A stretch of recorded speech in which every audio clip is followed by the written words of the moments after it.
qomadingiz modellar qanaqa bo'lishini xohlaysizmi?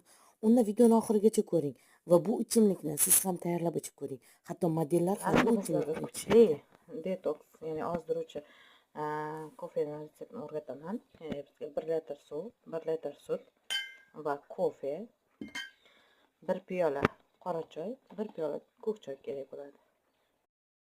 Birin-ketin quyib olamiz. Mana hozir biz sutimizni quyib oldik. 1 litr sut, 1 litr suv,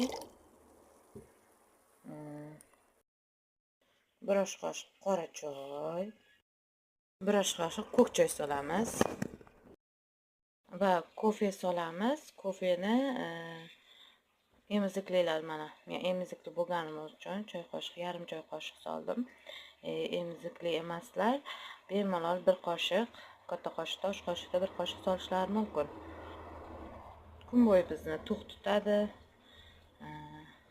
tetik tutadi. Kofe hammasini aralashtirib olamiz.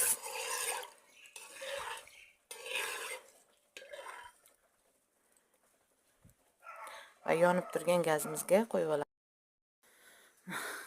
Gazni stagini yoqib oldik. Yonib turgan gazga qo'yib olib, bitta qaynatib chiqarib olamiz. Yaxshilab qaynatib olamiz. Cho'mich bilan ozgina qo'zg'ab turamiz va bokalga suzib olib, ertalab kechqurun ichamiz. Hatto modellar ham